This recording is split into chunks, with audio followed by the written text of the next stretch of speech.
Individual है वो mail है कि फीमेल है based on it's sexual characteristic. तो देखिए क्या होता है sex determination. Sex determination is a biological mechanism, ये एक बायोलॉजिकल मैकेनिज्म है जिसमें हम डिटरमाइन करते हैं कि सेक्सुअल कैरेक्टर किसी ऑर्गेनिज्म का कैसा है, उससे हम डिसाइड करेंगे कि वो मेल है कि फीमेल है। इसके बारे में सबसे पहले स्टडी की थी हैंकिन ने 1981 में। दिस इज इम्पोर्टेंट कि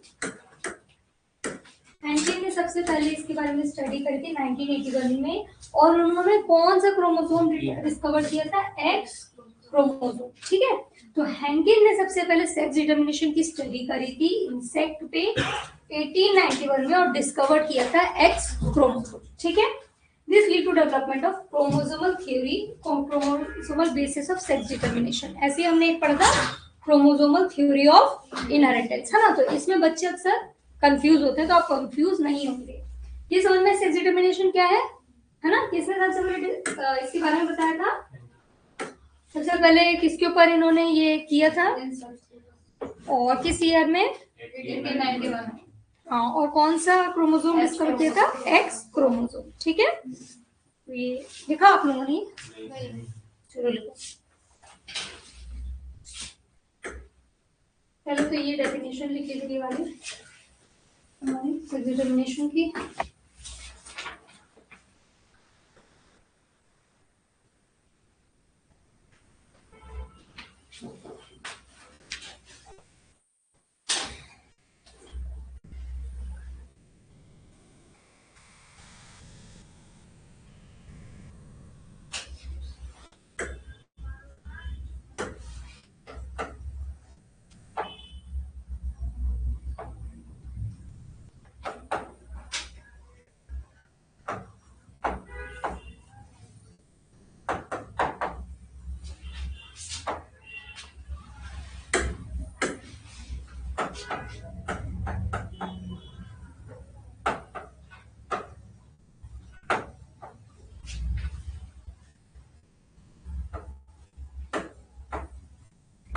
बच्चे जो हैं, जब इसका क्वेश्चन आता है कई बार आधा पढ़ने की आदत तो होती है अक्सर बच्चों की, तो chromosomal theory of sex determination अगर आए तो वो किया है हैंकिंग ने।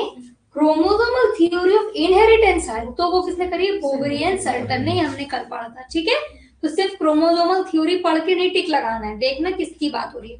इनहेरिटेंस की बात होगी तो बोवेरी एंड सर्टन आएगा, और अगर सेक्स डिटर्मिनेशन की बात होगी तो हैंकिंग।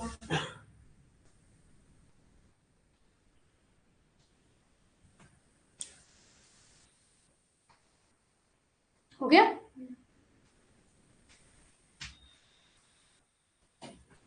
एक चीज और, ये जो एक्स क्रोमोसोम है इसको हैंकिंग ने नाम दिया था एक्स बॉडी।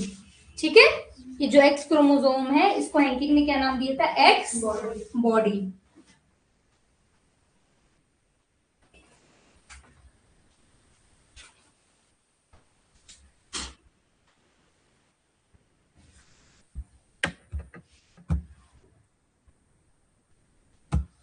हो गया? चलो जल्दी से एक बार समझाओ कि सेक्स डिटर्मिनेशन क्या था। शिवांश, क्या है सेक्स डिटर्मिनेशन? क्या आइडेंटिफाई करना कि कोई इंडिविजुअल मेल है कि फीमेल है। ठीक है, इसके बाद किसने सबसे पहले इसके ऊपर स्टडी की थी? हैंकिंग ने। किस पे की थी? हाँ, किस ईयर में की थी? 1891। और अंजनी बताओ, क्रोमोसोमल थ्योरी ऑफ इनहेरिटेंस किसने दी थी? बोवेरी एंड सर्टन ने। And chromosomal theory of sex determination किसने दी थी? ठीक है, अब देखिए इसमें क्वेश्चंस किस टाइप के आते हैं हमारे। ऐसे आते हैं कि ये पेरेंट है, ये एक पेरेंट है, दूसरा पेरेंट है, एक मेल है फीमेल है, इनके कितने % चांसेस है कि इनका बेटा होगा, क्या इनकी बेटी होगी, या इनके 2 बेबी हो चुके हैं, तो अब जो थर्ड होगा उसमें किस जेंडर की ज्यादा चांसेस है। तो ये किस टाइप के क्वेश्चन है, पहले मैं इसकी क्रॉसिंग सिखाऊंगी, फिर आपसे पूछूंगी, फिर आप बताना। चलिए, तो सबसे पहले हम देखेंगे सेक्स डिटर्मिनेशन।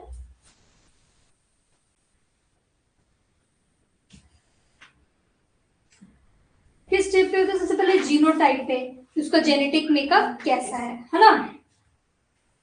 और ये जो आपको पूरी चीज दी है अलग अलग इंडिविजुअल के लिए दी है, जैसे कि एनवायरमेंटल बताया, जैसे क्रोकोडाइल हो गया, एलिगेटर हो गया, फिर हमारे टर्टल्स हो गए, इनके अंदर सेक्स डिटर्मिनेशन पता है कैसे होता है? एनवायरनमेंट के बेसिस पे। मतलब जो इनका एग रहता है या जो इनका बेबी, अगर एग बहुत एक्सट्रीम एनवायरनमेंट में ज्यादा हॉट है या ज्यादा कोल्ड है तो अक्सर इनमें फीमेल होती है, और मेल होने के लिए मॉडरेट टेम्परेचर चाहिए रहता है। इसके बारे में अभी डिटेल में पढ़ेंगे, पर इन्होंने बताया ये प्रक्रिया है जिससे हम पता कर सकते हैं सेक्स कैसे क्या हो सकता है। तो हम पहला एक पे जाते हैं जीनोटाइप के बेसिस पे। सबसे पहले हम पढ़ेंगे सेक्स डिटर्मिनेशन इन ह्यूमंस। हमारे कोर्स में humans, birds and I guess honey भी, इन तीन का मेन दिया हुआ है। थोड़ा सा जनरल नॉलेज के लिए हम और चीजें पढ़ेंगे पर उसमें डीप में नहीं घुसेंगे, ये तीन हम डिटेल में पढ़ेंगे। जैसे कि हमको पता है ह्यूमंस में दो ही, जब हम अपने सेक्स क्रोमोसोम्स की बात करते हैं, एलोसोम्स की बात करते हैं, तो यहाँ कौन कौन से होते हैं? एक्स एक्स या एक्स वाई। फीमेल के लिए एक्स और मेल के लिए। तो जो क्रॉस करा रहे हैं फीमेल का एक मेल से, तो आप देख रहे हैं कितने परसेंट चांसेस है फीमेल होने के और कितने परसेंट चांसेस है मेल होने की? 50-50% चांसेस है ना? जो हमने क्रॉसिंग कराई तो आप खुद देख सकते हैं। ठीक है, तो यहाँ पर हमको देखना है कि फीमेल ऑलवेज, कई बार हमारी सोसाइटी में फीमेल को क्या करा जाता है, अगर बेटी हो तो उसके लिए बोला जाता है, पर एक्चुअल में सेक्स जो डिटरमाइन करता है वो होता है फादर। फादर डिटरमाइन करता है, इतना नहीं लिखना जो पूरा लिखना चालू कर दिया। फादर डिटरमाइन करता है, पर फिर भी ये फादर के कंट्रोल में नहीं है कि वो अपना कौन सा क्रोमोसोम कंट्रीब्यूट करेगा। ठीक है, एक्स होगा कि वाई होगा ये फादर के हाथ में नहीं है, पर डिटरमाइन वही करता है कि जेंडर क्या होगा ऑफस्प्रिंग का। समझ में आया? तो इसमें आप क्या क्या लिखेंगे, लिखिए सबसे पहले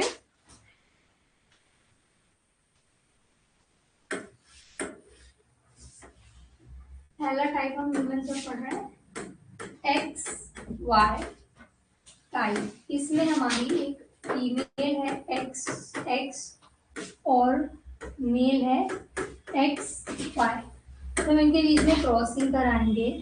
फिर बना एक्स एक्स, फिर एक बना एक्स वाई, फिर एक बना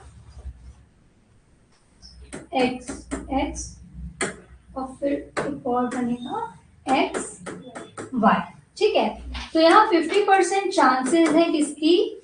फीमेल की, एंड 50% चांसेस है मेल की।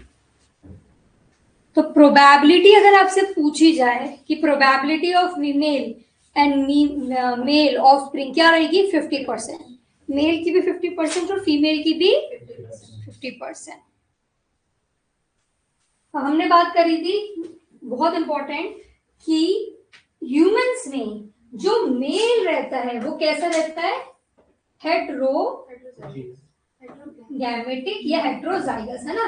हेट्रोगैमेटिक या हेट्रोजाइगस। ठीक है, एंड फीमेल कैसी रहती है? होमोगैमेटिक या होमो। अब क्वेश्चन ह्यूमंस का नहीं आता है, क्वेश्चन आता है ऐसी कौन सा और वो है हमारा कोई ऑर्गेनिज्म जिसमें जो हेट्रोगैमेटिक रहता है वो फीमेल रहती है ना? बर्ड रहती है ना? या ह्यूमंस में कौन हेट्रोगैमेटिक है? चलिए ये लिख लीजिए। अब एक बहुत ही कॉमन क्वेश्चन, या आप लोगों ने देख लिया, ये कर लिया?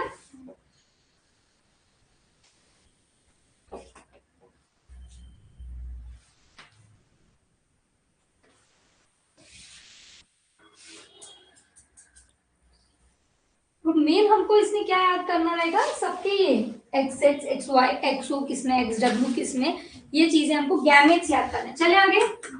अब ये बताइए कि एक इंडिविजुअल है, उसके, या ये चार्ट देख रहे हो है ना, उसकी दो डॉटर्स हो गई हैं, एक कपल है। अब उनका थर्ड क्या ऑफस्प्रिंग का जेंडर होगा? क्या आप ये मुझे बता सकते हैं? मतलब उनकी 2 बार बेटियां हो चुकी हैं, तो अब जो उनका बेबी होगा उसका जेंडर क्या प्रोबेबिलिटी रहेगी, मेल की फीमेल की? तुम बताओ। क्वेश्चन समझ में आया कि मैं फिर से रिपीट करूं? कि एक कपल है, उनकी एक बार बेटी हो गई, फिर उसके बाद फिर से एक बार बेटी हो गई।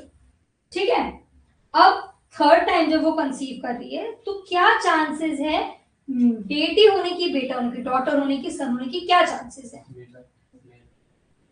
मेरा आपका आंसर क्या है? तुम्हारा आंसर? क्वेश्चन समझ में आया? तो ये मेरा मुंह देखने से चेक चार्ट देखो क्या चांसेस है।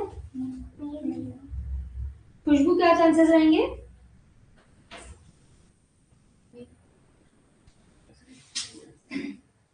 क्या चांसेस रहेंगे? दोनों प्रोबेबिलिटी हो सकती है। दोनों हो सकती है, मतलब क्या परसेंटेज बताना मुझे। क्यों? हाँ मतलब अगर 50-50 आंसर है, आपका भी 50-50 आंसर है, तो क्यों ऐसा होगा?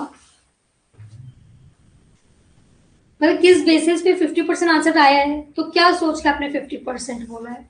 जैसे इसने बोला कि फीमेल, क्योंकि मेल का मतलब जो पेरेंटल जनरेशन है उसका एक्स डोमिनेंट हो रहा है। तुम क्या आंसर क्या बताए हो? फीमेल आंसर चेंज हो गया बड़ी जल्दी, ठीक है। क्या है, क्या है को फीमेल होनी चाहिए? आप आंसर बता रहे थे फीमेल। मतलब 2 बार उसका एक्स डोमिनेंट हुआ है, तो इस बार भी पॉसिबल हो सकता है एक्स। किसी का, अंजलि तुम्हारा कुछ आंसर अलग है क्या? तुमको बताना है क्या आंसर है तुम्हारा? दोनों प्रोबेबिलिटी हो सकती है मतलब। और आपकी? तो दोनों प्रोबेबिलिटी है, पर क्यों है वो मैं पूछना चाहती हूँ।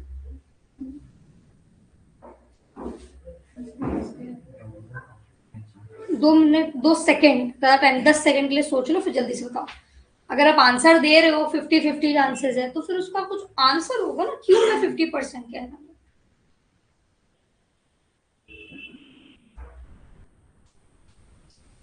ये क्वेश्चन आ चुका है फॉर योर काइंड इंफॉर्मेशन। बच्चे यहीं अटक जाते हैं, कहते हैं ऐसा तो कॉन्सेप्ट पढ़ाया ही नहीं मैम ने, कि हमने तो ऐसा पढ़ा ही नहीं। क्या होगा, हमने पढ़ चुका है, हमने पढ़ चुका है, और फिर अगर हम क्वेश्चन नहीं कर पा रहे तो हमने पढ़ा है पर हम क्वेश्चन नहीं कर पा रहे, क्यों? आंसर तुम्हारा 50-50% ही है और रीजन तुम नहीं बता सकते, तो ये तुक्का माने हम। और तुम्हारे पास रीजन है? तुक्का तो नहीं, मतलब कि बता नहीं पा रहे, जैसे कि एक्स क्रोमो मतलब ये जो चलो मैं बताती हूँ, ठीक है भाई। एक बच्चा हो, 2 बच्चा हो, 10 बच्चा हो, 15 बच्चे हो, कितने भी बच्चे हो, अगर इससे जेंडर पता चल रहा होता तो इतना बड़ा बड़ा लिखा क्यों रहता है कि जेंडर बताना गैर कानूनी है? ये क्यों लिखा है? ये चांसेस एक टाइम का है कि अगर एक बार कोई कंसीव कर रहा है तो कितने चांसेस हैं उसके मेल फीमेल होने के, तो इक्वल चांसेस है। कोई कपल एक बार कंसीव कर रहा है तो वो फीमेल का लड़का भी हो सकता है, लड़की भी हो सकती है, इक्वल चांसेस है। अभी जैसे आपने बताया डोमिनेट, चलो ठीक है, आपने अपने दिमाग लगाया, जैसे भी कहा। आप लोग ने बताया लड़का की 2 बार लड़की हो चुकी है तो अब तो लड़का होना चाहिए, ये आपका दिमाग था, पर चांसेस देखिए। यहाँ इन्होंने बताया एक बार क्रॉसिंग करा रहे हैं, अब दूसरी बार फिर क्रॉसिंग कराओगे तो इतनी ही चांसेस है, तीसरी बार फिर क्रॉसिंग कराओगे ना, एक बार थोड़ी क्रॉसिंग कराइए, जब सेकंड टाइम कंसीव करेगी तो फिर से ये क्रॉसिंग होगी। तो चार्ट तो हमारा यही रहेगा। तो जब इस टाइप के क्वेश्चन आते हैं बच्चों को आंसर पता रहता है, बट वो इतने कंफ्यूज रहते हैं, और इसी सड़े से क्वेश्चन में जिसको आपको आधा सेकंड नहीं देना चाहिए 5 मिनट देंगे। क्या हो सकता है, नहीं नहीं 25%, अच्छा इसने डोमिनेट किया मेल, तो ना ऐसे बच्चे क्वेश्चन सिर्फ करते हैं। मैंने आपको भी बताया कि अगर एक फीमेल का 10 बार भी बच्चे हो पर चांसेस तो सेम ही रहेंगे ना, क्योंकि हर बार हम क्रॉस कराने हैं, हर बार फीमेल के गैमेट को मेल गैमेट से क्रॉस कराएंगे तब ऑफस्प्रिंग होंगे। उस पर्टिकुलर क्रॉस में कितने बच्चे होते हैं ये आप कह सकते हो, इस पर डिपेंड करता है। तो कितनी भी बार हो, डिपेंड किस पे करेगा? यही चांसेस रहेंगे, 50-50% चांसेस हमेशा रहेंगे मेल और फीमेल के। समझ में आ गया? अभी क्वेश्चन कर लोगे है ना? चलिए अब देखिए क्या क्या है। It is a mail sperm that determines whether the offspring will be a girl और अ बॉय। ये मेल का स्पर्म डिसाइड करता है कि लड़का होगा कि लड़की होगी। Chances being 50% for each. तो ये चांसेस का भी क्वेश्चन आता है कि ह्यूमंस में chances of having a daughter and a son क्या है, 50% ईच। ठीक है, चलो ये करके लिख लो बस एक लाइन इसकी कि चांसेस फॉर हैविंग, प्रोबेबिलिटी करके लिख लो, प्रोबेबिलिटी मेल की भी 50% है, फीमेल की भी 50% है। ठीक है,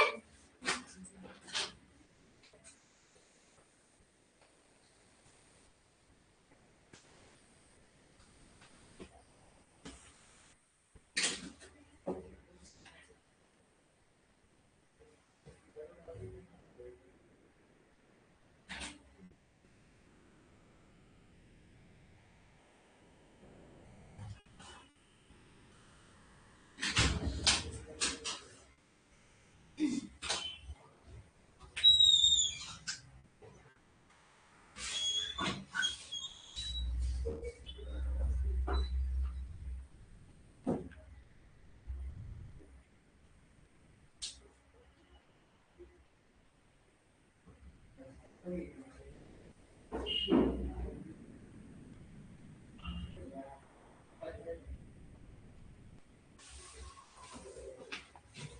ह्यूमन का सेक्स डिटर्मिनेशन आप कर लेंगे, इससे रिलेटेड क्वेश्चन आएंगे तो ये स्क्वायरिंग करके आप लोग बता सकते हैं, ठीक है। चलिए ये इन्होंने यहाँ एक्सप्लेन किया है 22 हमारे, उसके बाद जो लास्ट पेयर रहता है एक्स एक्स का या एक्स वाई का होता है, ठीक है। तो अगर एक्स एक्स से मिल गया तो हमारी फीमेल होगी, और अगर एक्स वाई से मिल गया तो जो जाइगोट होगा वो बॉय करेगा। इसमें ज्यादा नहीं पढ़ेंगे, इसमें समझने इतना काफी है, ठीक है। चलिए अब आगे चलते हैं। तो मेल और female, so it is the father's sperm that fertilises the egg which decided whether it will be a girl or boy, ठीक है। It is totally a random method, ये भी एक रैंडम मेथड है, मेल जो है वो कंट्रोल नहीं है उसका इस चीज पे, ठीक है। चलिए तो सेक्स डिटर्मिनेशन इन ह्यूमंस हो गया, अब लिखिए सेक्स डिटर्मिनेशन इन बर्ड्स। अब यहाँ क्या क्रोमोसोम्स रहते हैं, ZW, हमने वहां क्या पढ़ता है XY, अब यहाँ लिखिए ZW। अब देखिए यहाँ हमने वहां पर पढ़ा था कि XX होमोगैमेटिक हमारी कौन थी, होमोगैमेटिक या होमोजाइगस फीमेल थी। अब यहाँ पर देखिए फीमेल जो है ये हेट्रोजाइगस या हेट्रोगैमेटिक है। This is very important question, इस पे क्वेश्चन आया है अभी 2-3 साल पहले कि इन फॉलोइंग एग्जांपल दे देंगे, इनमें से कौन सा ऐसा ऑर्गेनिज्म है जिसमें जो फीमेल रहती है वो हेट्रोगैमेटिक रहती है, क्योंकि अक्सर बच्चे सिर्फ ह्यूमंस तक पढ़ के जाते हैं तो उनको पता ही नहीं रहता। तो बर्ड्स में फीमेल हेट्रोगैमेटिक होती है, स्टार करके डब्बे में लिखो। In birds, fishes and reptile, in birds, fishes and reptile, female decides sex of offspring. In birds, fishes and reptile, in birds, fishes and reptile, female decides gender of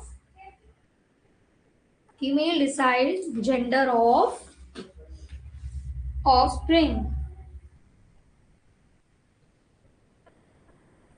अब ये लिख लीजिए फीमेल के लिए ZW, Z, और यहाँ लिख दीजिएगा हेट्रोगैमेटिक या हेट्रोजाइगस।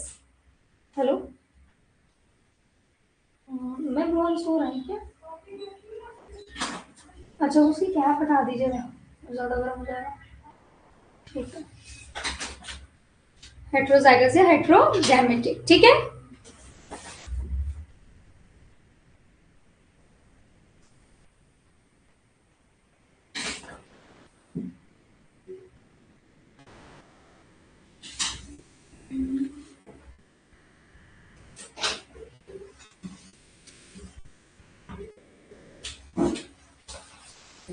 ठीक है।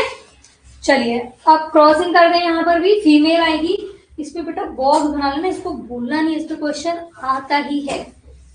ZW में हमारी फीमेल लिख लीजिए और मेल के लिए ZZ करिए। अब यहाँ पर भी चांसेस देखिए कैसी रहेगी, 50% मेल की 50% फीमेल की। तो ये स्क्वायर बना लो या जैसे मैंने लास्ट में करवाया था वैसे कर दो, ठीक है। चलिए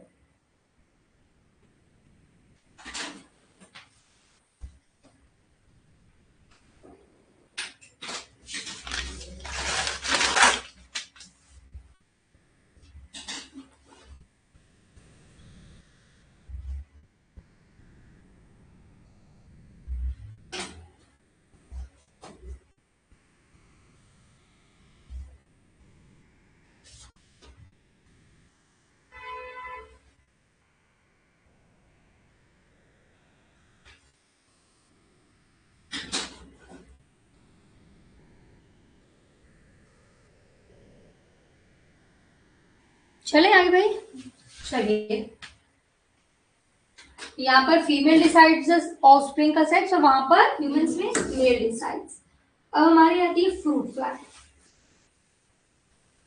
चलिए फ्रूट फ्लाई का थोड़ा केस अलग है। अब यहाँ ना ये नहीं डिसाइड करेगा कि जो हमारा सेक्स क्रोमोसोम है वो कौन से, यहाँ रेशो से डिसाइड होता है। किससे? रेशो से। कौन सा रेशो? Autosomes versus एलोजोम्स। एक हमारे तरफ ऑटोजोम्स है सोमैटिक और दूसरी तरफ हमारे सेक्स क्रोमोसोम, इन दोनों का रेशो अगर 1 आ रहा है तो है हमारी फीमेल, और अगर 0.5 है तो है हमारा मेल। अभी आगे पढ़ते हैं इसको कैसे होगा, देखिए एक्स एक्स हमारा सेक्स क्रोमोसोम और ए हमारा ऑटोसोम्स। यहाँ पर एक्स वाई सेक्स क्रोमोसोम और ए हमारा ऑटोसोम होता है। तो फ्रूट फ्राई हेडिंग डालिए, उसके बाद लिखिए फ्रूट फ्राई में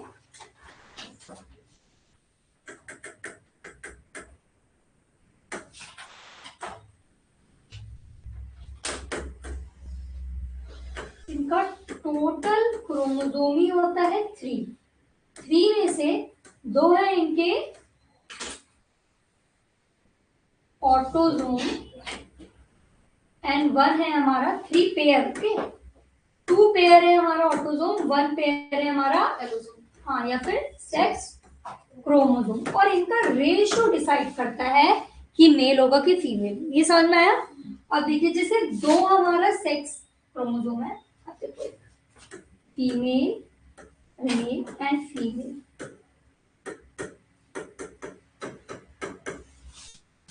लिख लो पहले।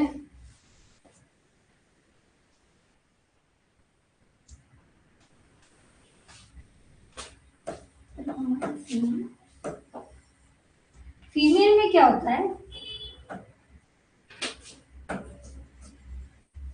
जीनोटाइप की बात करें तो ये हमारा सेक्स क्रोमोसोम इस टू कितने हैं हमारे ऑटोसोम्स 2। ये यहाँ पर क्या है 2 सेक्स क्रोमोसोम है ना, एक्स एक्स को देखें 2:2 2, तो ये 1 आ गया, 2:2 का रेशियो 1 आ गया। ठीक है, अब मेल में एक्स क्रोमोसोम से जब हम लेते हैं XY:2, यहाँ एक्स क्रोमोसोम कितना है, एक्स क्रोमोसोम के रिस्पेक्ट में यहाँ 1 है और यहाँ टोटल ऑटोसोम तो 2, ये 0.5 होगा। तो जब ये रेशियो 1 आएगा तो बनेगी फ्रूट फ्राई फीमेल, और जब ये रेशियो 0.5 आएगा तब बनेगा हमारा मेल। ठीक है, अब एक चीज और, कुछ ऐसे फ्लाइज होती हैं जिसमें x 0 रहता है, हमने तो पढ़ा था x 0, या फिर अगर सुपर फीमेल वाली भी अगर इनमें कंडीशन हो, x 0 के भी केस में रेशो क्या आएगा, एक ही x है ना, तो भी 0.5 आएगा, तो ये तो रहेगा मेल। अब सुपर फीमेल वाली कंडीशन भी इसमें आती है अगर, तब भी रेशो यहाँ पर x कितना है, तो कितना रेशो रहेगा 1, तो क्या बनेगी तब भी ये फीमेल। अगर कुछ समझ में आया, जब आप इसके जीनोटाइप देखोगे और किसी भी केस में रेशो अगर 1 है तो हमारी फीमेल बनेगी, और रेशो अगर हमारा 0.5 है तो मेल बनेगा, चाहे उसमें एक y हो चाहे नहीं हो, चाहे उसमें एक एक्स्ट्रा x हो तो भी। रेशो अगर फ्रूट फ्लाई के केस में कितना है 1 है तो हमारी फीमेल होगी, और अगर 0.5 होगा तो मेल बनेगा। अब ये हमारा था सिलेबस में, पर इस साल इसको इंक्लूड नहीं किया है, बट मैंने आपको तब भी दिया जो एक एक्स्ट्रा करके कुछ एक्स्ट्रा क्वेश्चन आ जाते हैं, फिर मैंने आपको पढ़ा दिया, कुछ टफ था नहीं ज्यादा ये। ठीक है, चले आगे। फ्रूट फ्लाई के बाद हमारा आता है क्या है, अब तो हमारा ह्यूमंस हो गया, बर्ड्स हो गया, बर्ड्स उसी में फिशेस, उसी में रेप्टाइल्स, ये सब क्या होते हैं, इनमें फीमेल हेट्रोगैमेटिक हेट्रोजाइगस, और ह्यूमंस में मेल हेट्रोजाइगस जो कि डिसाइड करता है जेंडर। और फ्रूट फ्लाई में ऑटोसोम्स वर्सेस एलोसोम का रेशो, अगर ये रेशो 1 है तो फीमेल, 0.5 है तो। ठीक है, चले आगे।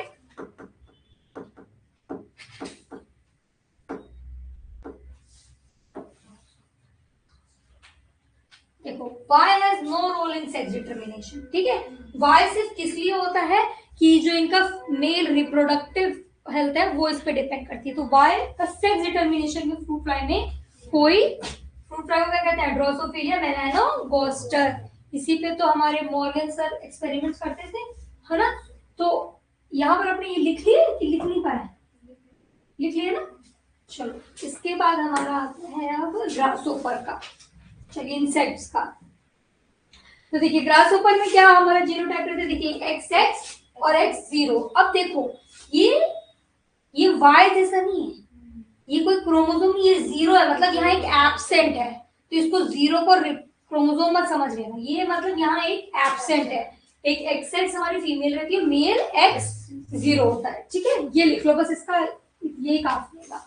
इसमें भी चांसेस क्या रहती है 50-50% की।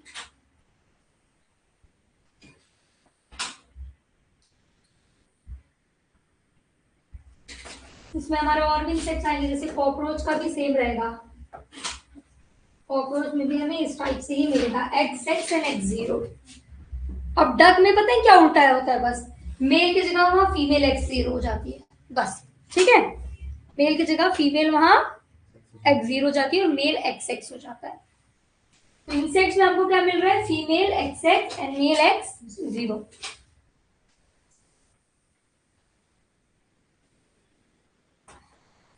चले आगे, चलिए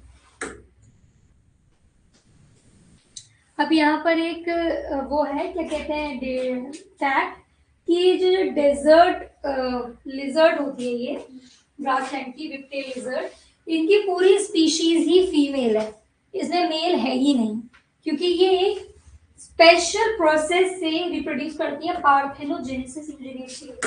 पार्थेनोजेनेसिस, पार्थेनोजेनेसिस क्या होता है, पार्थेनोजेनेसिस इज एक तरीके का एसेक्सुअल रिप्रोडक्शन है जिसमें एग फर्टिलाइज हुए बगैर ही एम्ब्रियो बनाता है। तो पार्थेनोजेनेसिस क्या है, एक टाइप का एसेक्सुअल रिप्रोडक्शन है जिसमें एग जो फर्टिलाइज हुए बगैर ही एम्ब्रियो बना देता है। समझ में आया, इसीलिए मेल की जरूरत ही नहीं है। तो पार्थेनोजेनेसिस लिख लो एक लाइन, पार्थेनोजेनेसिस क्या होता है, देखिए, it is a type of asexual reproduction. Parthenogenesis, it is a type of asexual reproduction. It is a type of asexual reproduction where an embryo develops from an unfertilized egg. Where an embryo developed from an unfertilized egg. समझ में आया, parthenogenesis क्या होता है याद रहेगा, एक तरीके का एसेक्सुअल रिप्रोडक्शन। अब बहुत इंपॉर्टेंट, वेरी इंपॉर्टेंट, 12th में भी आता है, नीट में भी आता है, सेक्स डिटर्मिनेशन इन हनी बी, क्योंकि इसका कॉन्सेप्ट XX XY इन सब से रिलेटेड नहीं। हेडिंग डालिए सेक्स डिटर्मिनेशन इन हनी बी।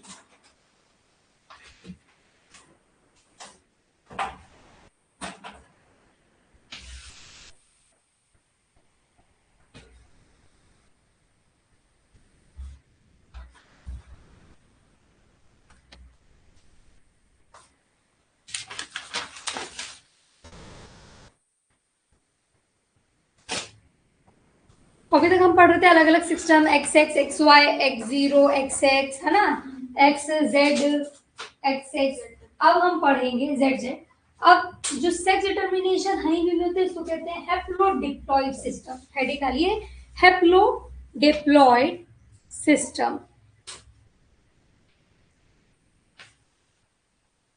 तो हैप्लोडिप्लॉइड नाम से क्या समझ में आता है, कहीं ना कहीं हैप्लॉइड और डिप्लॉइड स्टेट की बात हो रही है। हैप्लॉइड मतलब एंड और डिप्लॉइड मतलब, इसके पहले आपको लिखाऊंगी खुद से, चलो हनी बी।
ठीक है, हैप्लोडिप्लॉइड सिस्टम का मतलब यहाँ पर जो जेंडर है वो डिसाइड होगा कि क्रोमोसोम के सेट कैसा है, एक है कि दो है, हैप्लॉइड है या डिप्लॉइड है, ना कि सेक्स क्रोमोसोम से पता चलेगा जेंडर। समझ में आया यहाँ तक, चलो। अब फीमेल कॉलोनी जो रहती है उसमें कौन कौन रहता है, लिखिए फीमेल कॉलोनी में कौन कौन रहता है, सॉरी हनी बी की कॉलोनी में कौन कौन रहता है, हनी बी की कॉलोनी में कौन कौन रहता है, पढ़ा है कभी कौन कौन रहता है, रहती है ना, वर्कर्स रहते हैं, और कौन रहता है, ड्रोन। ये तो रानी है, ये कॉम के अंदर काम करते हैं। ड्रोन क्या करते हैं, जा जाके नेक्टर और सब कलेक्ट करके लाते हैं। ठीक है, चलो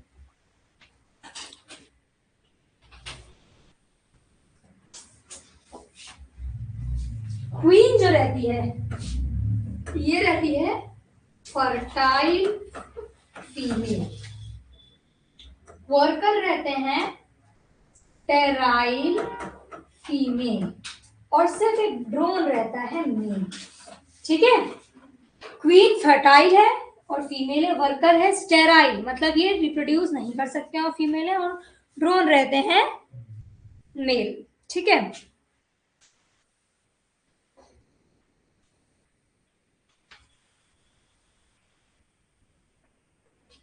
चले आगे।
अब इसमें क्या होता है देखिएगा, क्वीन जो रहती है, क्वीन की मीटिंग होती है ड्रोन के साथ, और वो स्पर्म एक्यूमुलेट कर लेती है।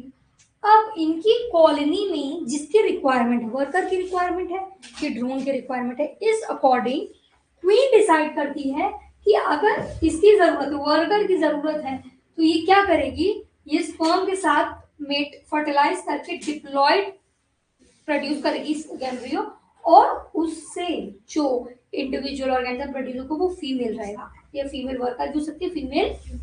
अब अनफर्टिलाइज्ड एग, जहां पर स्पर्म का कोई इन्वॉल्वमेंट नहीं है, इसमें हैप्लॉइड स्टेट में जो प्रोड्यूस होता है, डेवलप होता है, वो है मेल ड्रोन। समझ में आया कि हैप्लोडिप्लॉइड सेक्स डिटर्मिनेशन क्यों कहा है। अगर फर्टिलाइजेशन के बाद होगा तो हमारी फीमेल होगी, और अनफर्टिलाइज स्टेट में होगा तो हमारा मेल होगा। 2n की स्टेट वाला, दो मिल रहे हैं, 2n हो रहा है, हमारा क्या हो रहा है वो, और अगर n की स्टेट है तो सर मैं हैप्लोडिप्लॉइड सिस्टम क्यों कह रहे हैं इसमें, चलो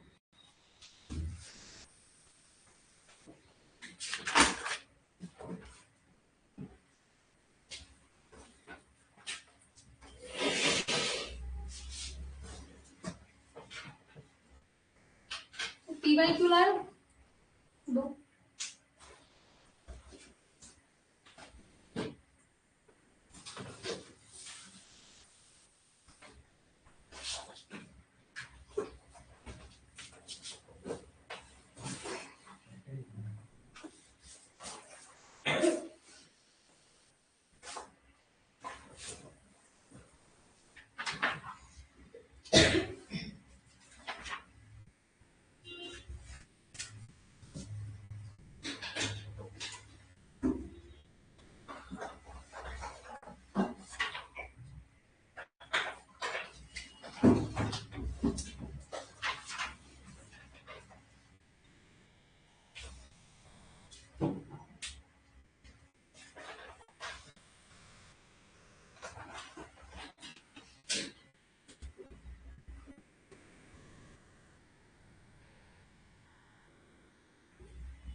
क्वेश्चन बताओ, कल का सबको याद है वो क्रोमोसोमल डिसऑर्डर्स हमने पढ़े थे?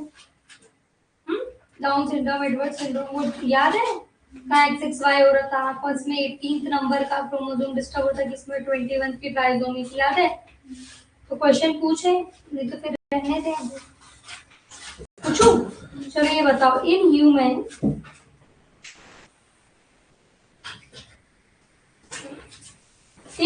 बीइंग 45 क्रोमोसोम्स हैं एक इंडिविजुअल में। एक्स मतलब जो क्यों हो रहा है ये, एक्स या X0 की स्टेट है, सिर्फ एक ही एक्स है। तो एबनॉर्मलिटी इसकी वजह से क्या होगी? डाउन सिंड्रोम, क्लाइनफिल्टर, टर्नर की एडवर्ड। इसमें एक एक्स था, है ना? इसकी फीमेल कैसी होती थी? स्टेराइल होती थी, ठीक है? हमने हीमोफीलिया तो पढ़ाया नहीं है। In which of the following disease the man has an extra X chromosome? मतलब क्या बनेगा? क्लाइनफिल्टर सिंड्रोम। Very good.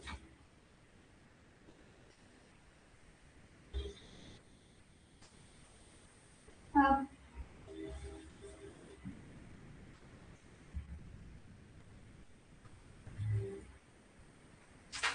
इसका क्वेश्चन क्यों है? In Down syndrome of a male child, नहीं कलर मारना, इसका तो मैंने पढ़ाया नहीं है। हीमोफीलिया भी बचा हुआ। फिनाइलकीटोन्यूरिया भी नहीं पढ़ाया ना अभी? परसों क्वेश्चन नहीं कर पा रहे थे बेचारा, तो कुछ उसमें करना ही नहीं था, नहीं कर पा रहे थे। सेल्फ डिटर्मिनेशन ये क्वेश्चन नहीं है क्या?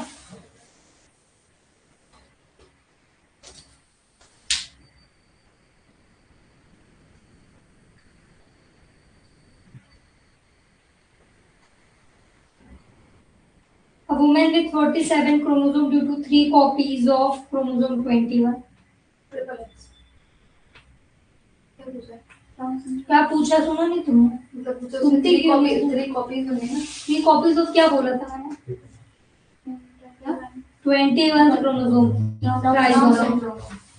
तुम सिर्फ जल्दबाजी में क्वेश्चन करेक्ट करोगे।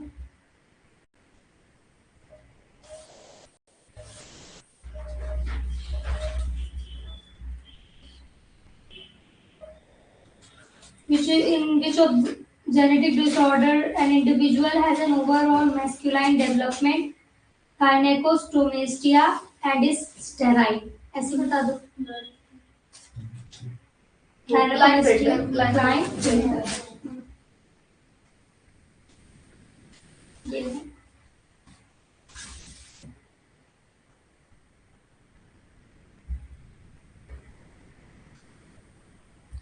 तुम्हारे सिलेबस में नहीं पर क्वेश्चन है, पर उसके तो इस साल हटाइए इसीलिए। इन Drosophila the sex is determined bye.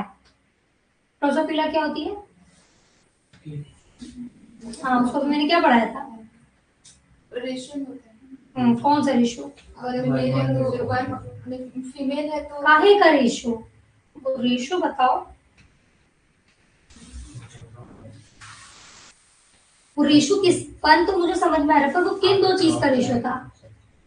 हाँ, autosome allosome. Ratio of pair of X chromosome to the pair of autosome.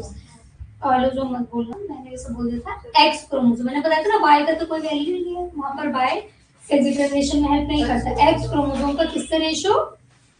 Autosome, ठीक है?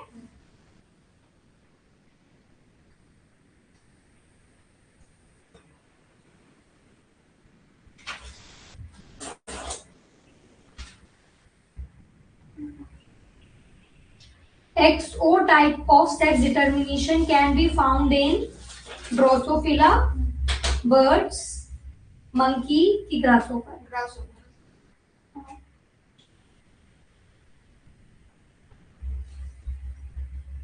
अब इस साल तो नहीं है, पर ये पिछले क्वेश्चंस दिए हुए हैं। अब इस साल आपको ये सब नहीं है, मतलब जो सिलेबस है उस अकॉर्डिंग उसमें ग्रासहोपर भी इंक्लूडेड नहीं है, उसमें फ्रूट फ्लाई भी इंक्लूडेड नहीं है। सिर्फ क्या है हमारा? ह्यूमंस है, बर्ड्स है और क्या है?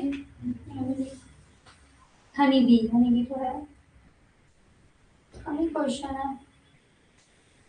A family of 5 daughters only is expecting sixth issue. The chance of being a son is 50%, है ना? क्या चांसेस रहेंगे? 50%। Sex is determined in human by ovum at time of fertilization, 40 day after fertilization, 7th to 8th week when genital differentiate in fetus. क्या होगा इसका answer?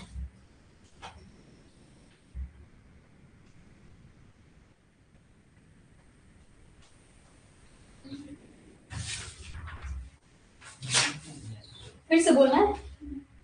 Sex determination in human being is decided by, कैसे होता है? By ovum at time of fertilization, 40 day after fertilization, या फिर 7th to 8th week when genital differentiate in foetus. क्या होगा इसका आंसर?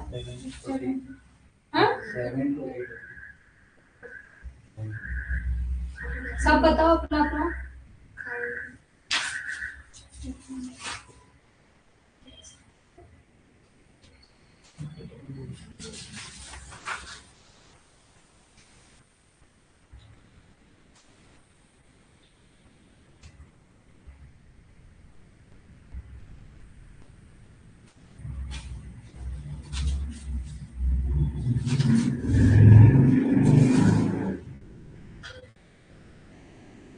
क्या होगा? सेक्स कब 40 डे आफ्टर टू टाइम क्या होता है?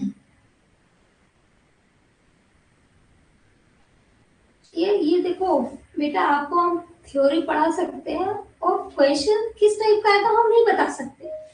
अगर आप ये नहीं समझ पा रहे हो, अभी मैंने पढ़ाया आपको सेक्स डिटर्मिनेशन, अभी मैंने आपको बताया कैसे डिटरमाइन होता है, एक्स और वाई से होता है। एक्स और वाई कब मिलते हैं?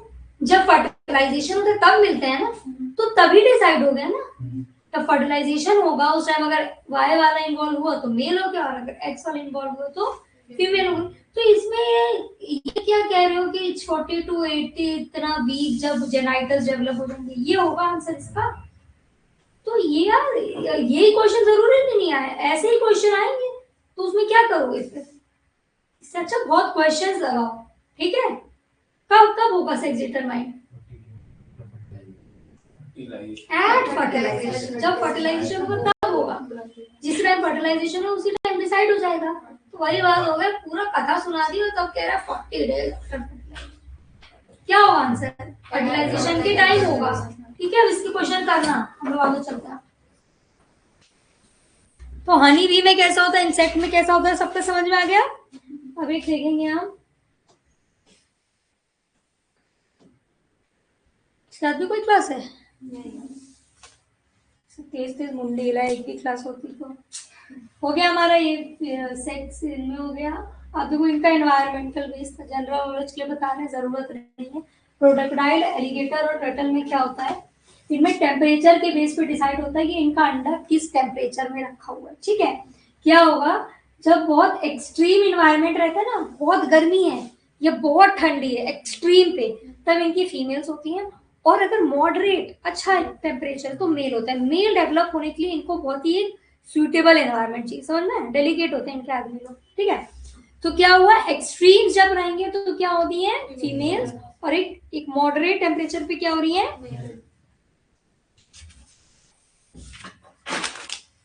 तो लिख लो, ये लिखाने की जरूरत तो नहीं है, कर लोगे? चलो इसका आंसर बताओ। Which of the following is correct? Henking discovered X chromosome, sex in bird is determined by males, Y chromosome determined sex in Drosophila, none of the. Option heading डालिए पॉलीजेनिक इनहेरिटेंस। अब हम पढ़ेंगे about polygenic inheritance.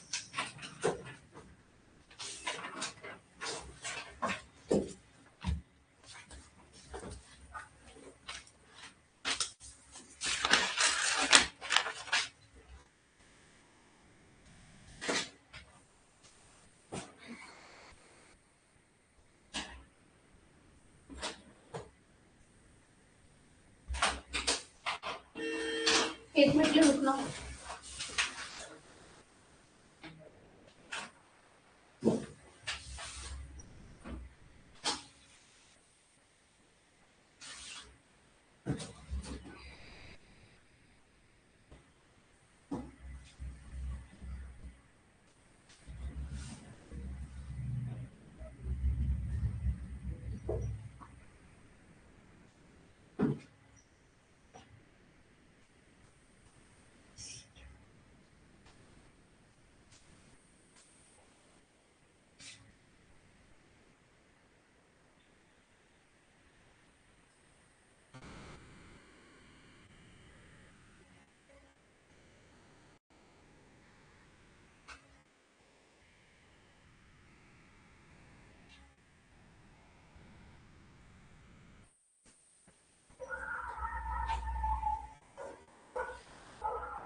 अब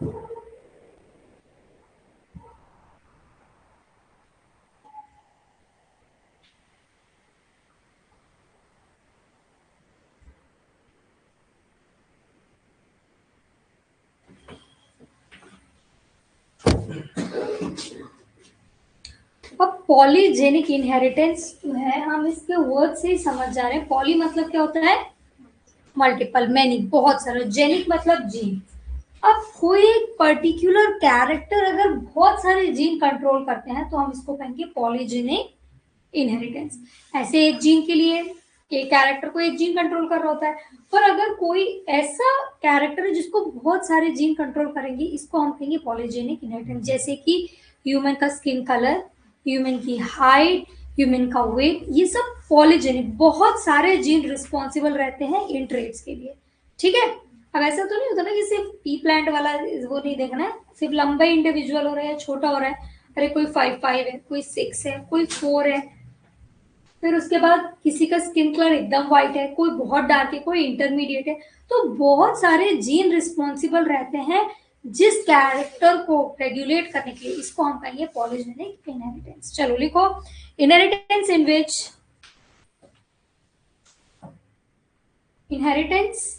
in which single character is controlled by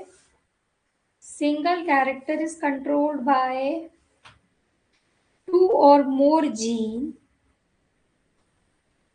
Single character is controlled by 2 or more gene showing continuous variation.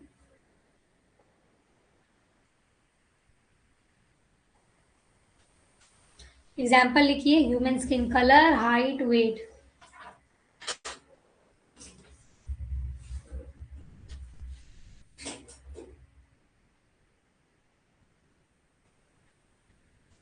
हो गया। अब लिखिए, अब जो ट्रेट है जिनको बहुत सारी जीन कंट्रोल करी, इसको कहेंगे polygenic trait. Such traits are known as polygenic trait. ठीक है, पॉलीजेनिक इनहेरिटेंस समझ में आया, पॉलीजेनिक ट्रेट समझ में आया। ऐसा ट्रेट जिसको बहुत सारी जीन कंट्रोल कर रही है, इसको कहते हैं पॉलीजेनिक ट्रेट, और इस पूरे इनहेरिटेंस को कहते हैं पॉलीजेनिक इनहेरिटेंस।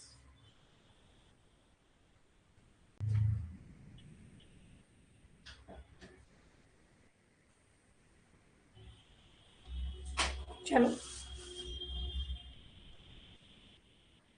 और इसमें लिखिए जीन इन्वॉल्व। पॉलीजेनिक इनहेरिटेंस में जीन कैसे इन्वॉल्व रहती है? लिखिए, gene involve is 2 or more. Gene involved is 2 or more gene.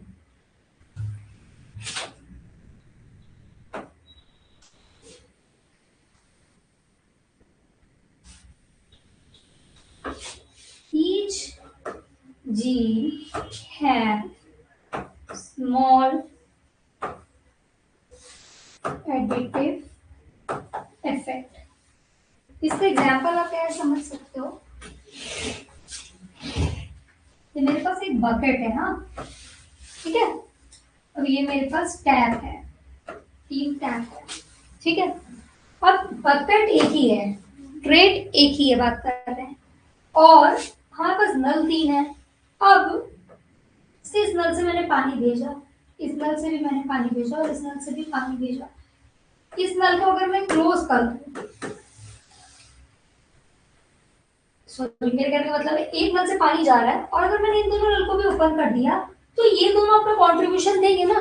मतलब इनके कहने का मतलब है कि पॉलीजेनिक इनहेरिटेंस के केस में जो हमारा एक जीन भी है, बहुत सारे जीन में से जो हर जीन है वो कुछ ना कुछ इफेक्ट डालता है उस ट्रेट पर। हर जीन का कुछ इफेक्ट है उस ट्रेट पे।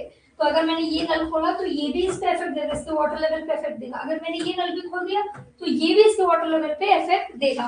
तो अगर हम किसी की स्किन कलर की बात कर रहे हैं जैसे, तो ये जो पॉलीजेनिक जीन स्किन कलर के लिए है, ये क्या करेगी, इसका हर जीन कंट्रीब्यूट करेगा स्किन कलर में। जितनी डोमिनेटिंग उतनी डार्क स्किन, जितनी रेसेसिव ज्यादा रहेंगे उतनी लाइट स्किन। तो पॉलीजेनिक ट्रेट, पॉलीजेनिक इनहेरिटेंस समझ में आया क्या है? क्या होता है कि अगर कोई ऐसा ट्रेट है जिसको 1 से 2 या 2 से ज्यादा जीन कंट्रोल कर रही है, वो है पॉलीजेनिक ट्रेट। और इस टाइप के इनहेरिटेंस को कहते हैं पॉलीजेनिक इनहेरिटेंस। और हर जीन एडिटिव इफेक्ट देती है, मतलब हर का अपना कंट्रीब्यूशन है। ठीक है, चलिए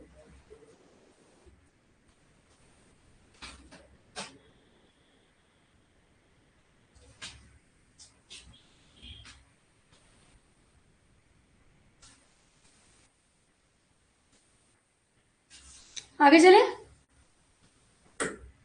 चलो अब लिखिए ह्यूमन स्किन कलर। आपको पता है कि ह्यूमन स्किन कलर किस पे डिपेंड करता है? क्या है जो स्किन कलर डिसाइड करता है? सुना होगा आपने कभी? हाँ, मेलेनिन पिगमेंट पे। मेलेनिन पिगमेंट डिसाइड करते हैं हमारा स्किन कलर। तो लिखिए human skin colour depends on melanin pigment.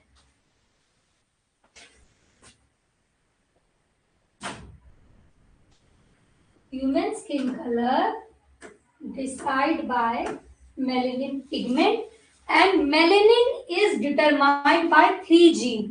और मेलेनिन की 3 जीन है A, B, C। ठीक है, मेलेनिन की कितनी जीन है? A, B and C।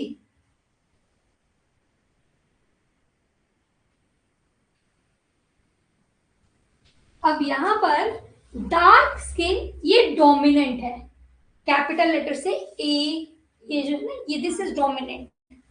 तो हमारी जो dark skin tone is dominant gene.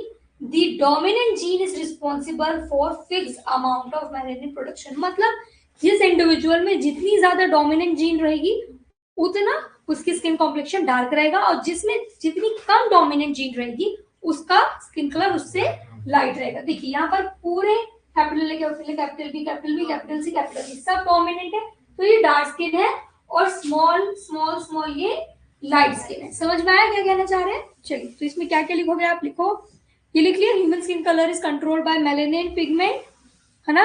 And melanin pigment जो है it is determined bye 3 gene A, B and C।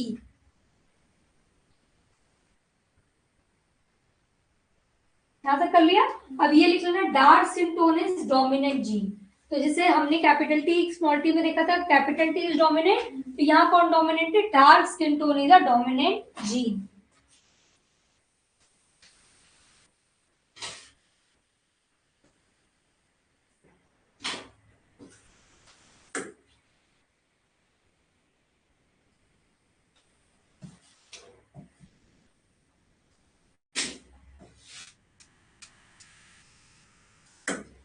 हो गया? यहाँ तक हो गया सबका? तो डोमिनेंट क्या है यहाँ पर? जो किससे होता है? A capital A capital A capital B capital B और कैपिटल सी कैपिटल सी। तो जब एक डार्क डोमिनेंट ट्रेट को रेसेसिव से क्रॉस कराते हैं तो प्रोजेनी में एडिटिव इफेक्ट मिलता है। मतलब कैसा मिलेगा? हो सकता है इस टाइप का, capital A small B small C small C small C. समझ में आया आपको क्या कह रहे हैं? जब दो जितने ज्यादा ये कैपिटल ज्यादा उतनी डार्क स्किन, जितने स्मॉल ज्यादा उतनी लाइट स्किन। ये समझ में आया? चलिए अब ये लिख लीजिए यहाँ पर, ये वाला एक ये फिनोटाइप जीनोटाइप लिखो और इसके सामने लिखिए डोमिनेंट डार्क, ये लिखिए रेसेसिव।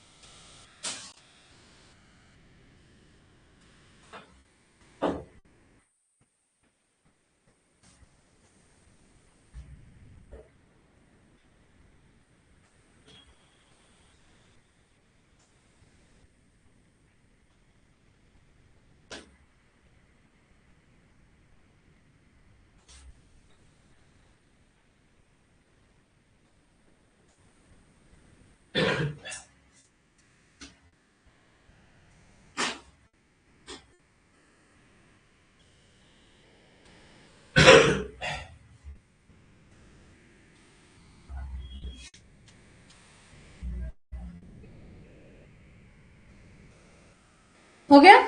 अब जब इनकी क्रॉसिंग कराई तो देखिए इंटरमीडिएट फिनोटाइप मिलेगा, जिससे कि ये देखो, तो मैं this skin tone will be intermediate. अब वो समझना कि क्यों कहा इसको पॉलीजेनिक, क्योंकि आपको सिर्फ दो एक्सट्रीम्स नहीं मिल रहे, या तो सिर्फ डार्क या तो सिर्फ लाइट नहीं मिल रहा है, इंटरमीडिएट फिनोटाइप भी देखने मिलता है। तो स्किन टोन इस वजह से बहुत सारे शेड्स में होती है। क्यों? क्योंकि ये पॉलीजेनिक इनहेरिटेंस या पॉलीजेनिक ट्रेट का एग्जांपल है। ठीक है, चलिए ये लिख लो।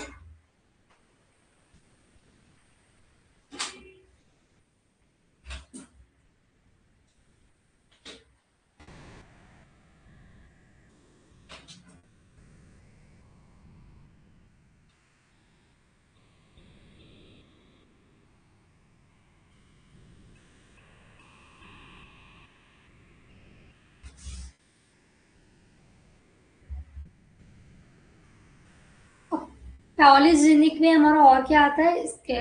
ये वाली क्रॉसिंग काफी थी। बाकी इसके अलावा लिखो skin colour, eye colour, height, hair colour. हाँ, ये सब किस में आते हैं? हमारे पॉलीजेनिक इनहेरिटेंस के एग्जांपल है।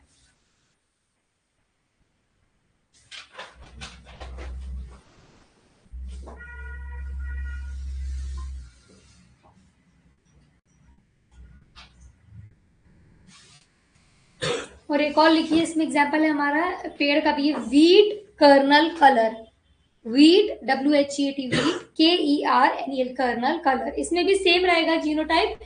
देखिए capital A, capital B, capital B, capital B, capital C, capital C. इसमें डार्क रेड से व्हाइट के बीच है, तो एक इंटरमीडिएट का हमको रेड कलर मिलेगा। तो जितना डार्क रेड, जितना कैपिटल्स रहेंगे, और व्हाइट कब आएगा? जब स्मॉल रहेंगे। तो वीट कर्नल कलर भी हमारे एक एग्जाम्पल है एनसीईआरटी का।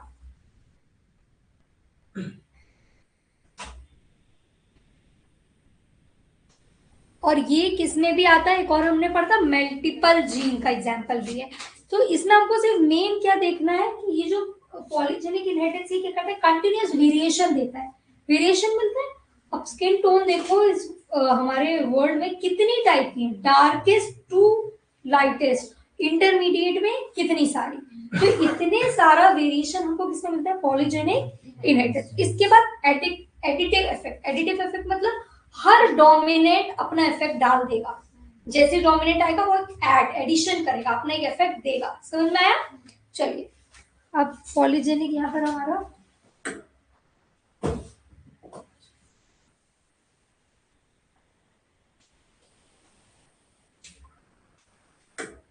चलो, अब दूसरी डालो प्लियोट्रोपिज्म। दूसरी हेडिंग डालिए प्लियोट्रोपिज्म। तो हमने क्या क्या पढ़ा? पहले सेक्स डिटर्मिनेशन, फिर पॉलीजेनिक इनहेरिटेंस। अब हम पढ़ रहे हैं प्लियोट्रोपिज्म।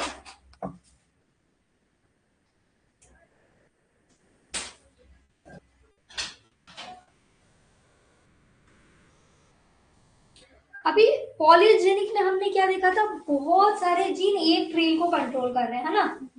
बहुत सारे जीन एक ट्रेट को कंट्रोल कर रहे हैं। अब प्लियोट्रोपिज्म में लिखिए सिंगल जीन। अब यहाँ एक जीन बहुत सारे ट्रेट को कंट्रोल करेगी, उल्टा हुआ। समझ में? पॉलीजेनिक एंड प्लियोट्रोपिक में डिफरेंस क्या है?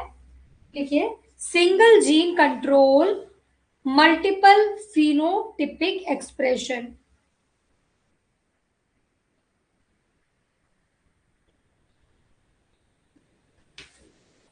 इसमें क्या होगा? अगर म्यूटेशन हुआ, एक जीन बहुत सारा काम करेगी। समझ लो, यहाँ मेरी क्लास में इतने सारे स्विच है, तो ये पॉलीजेनिक का एग्जाम्पल हुआ। जब मैं एक स्विच ऑन करूंगी तो एक लाइट जल जाएगी, जब मैंने दो स्विच ऑन किया तो दो लाइट जलेगी। जितनी स्विच ऑन कर दूंगी, जितने डोमिनेटिंग आएंगी, उतनी यह लाइट हो जाएगी। और अगर यहाँ पर एक एमसीबी होती है, सुनो एमसीबी कहते हैं, वो गलत तो नहीं बोलते। अगर एक ही है, अगर मैंने उसको गिरा दिया, पूरी क्लास की लाइट गई। तो ये हमारा प्लियोट्रोपिज्म हो गया। मतलब एक जीन बहुत सारे कंट्रोल कर रही है। समझ में आया? चलिए, इसमें क्या हुआ लिखिए। अब वो स्विच जो है हमारा एमसीबी वाला, अगर उसमें कोई दिक्कत हुई तो फिर तो बहुत सारे इफेक्ट आएंगे ना। अगर यहाँ एक स्विच में दिक्कत हुई तो सिर्फ एक ही में इफेक्ट आएगा। तो ये क्या कहना चाह रहे हैं? One mutation. म्यूटेशन मतलब चेंज इन जीन, है ना?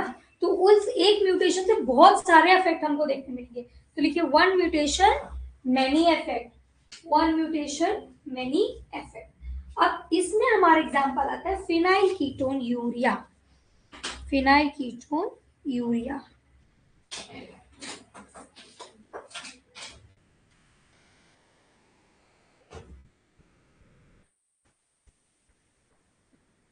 Phenyl ketone urea.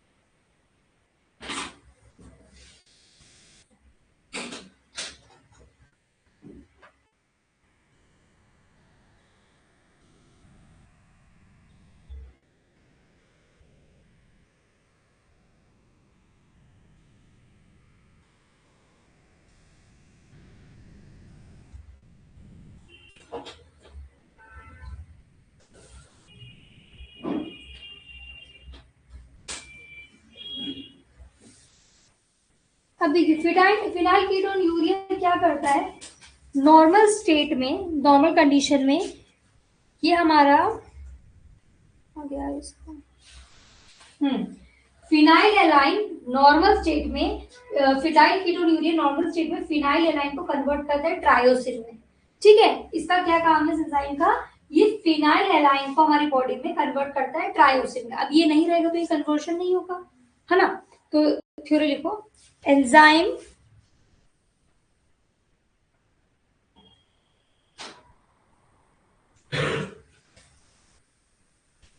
क्या कन्वर्ट करते हैं, ये लिख लो, phenylalanine to tyrosine in normal condition.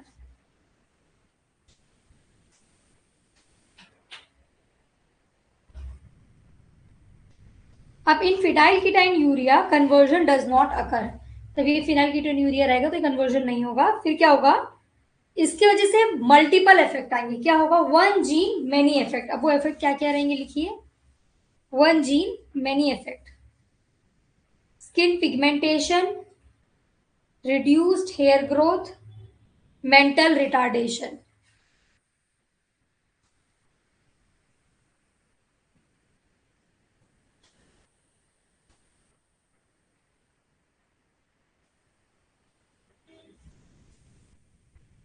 Skin pigmentation, reduce hair growth and mental retardation.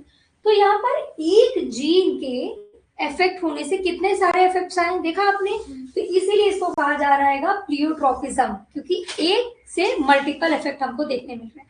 Normally ये एंजाइम नहीं प्रेजेंट है तो ये कन्वर्जन नहीं होगा और इसकी वजह से बॉडी में बहुत सारे चेंजेस देखने मिलेंगे। ठीक है, ये समझ में आया।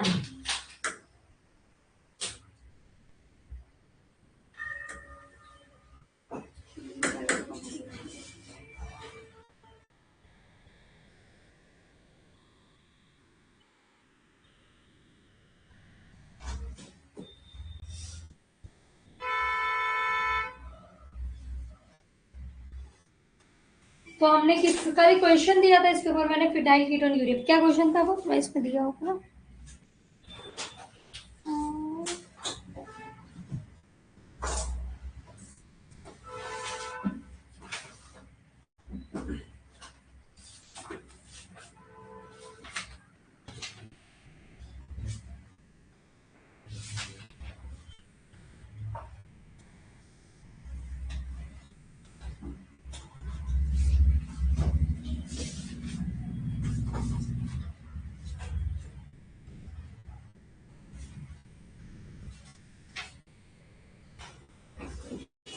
क्वेश्चन था यार, डिलीट हो गया क्या।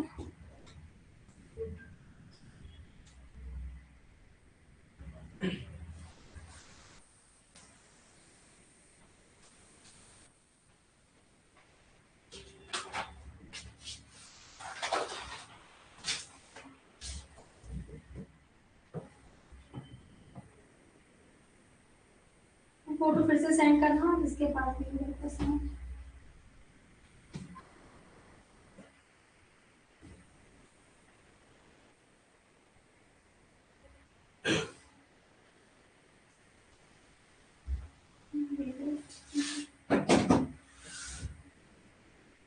Both parents are carrier of phenylketonuria. What is the probability of son to be normal? चलो इसके बारे में पहले लिखो थोड़ा सा और phenylketonuria के बारे में। देखिए phenylketonuria is it is an autosomal recessive disorder. It is an autosomal recessive disorder.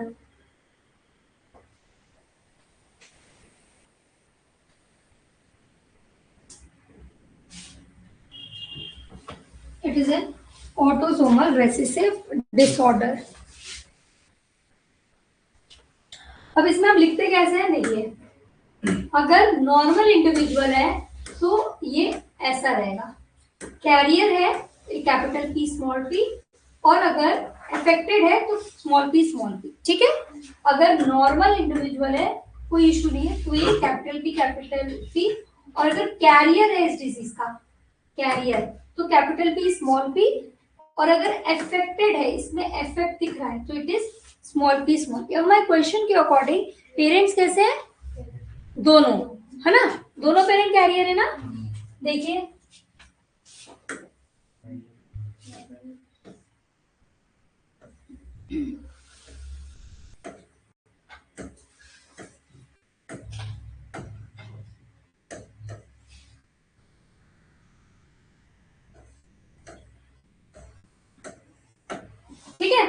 दोनों कैरियर ने क्वेश्चन क्या पूछा है कि what is the probability of child to be affected with phenylketonuria. बताओ इससे, मैंने तो ये सॉल्व भी कर दिया। क्या है चांसेस कि बच्चे को इफेक्ट रहेगा फिनाइलकीटोनुरिया का?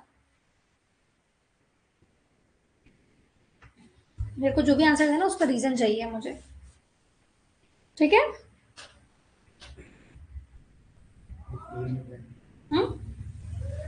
पूछो, अभी थोड़ी एग्जाम है, क्या डाउट आ रहा है?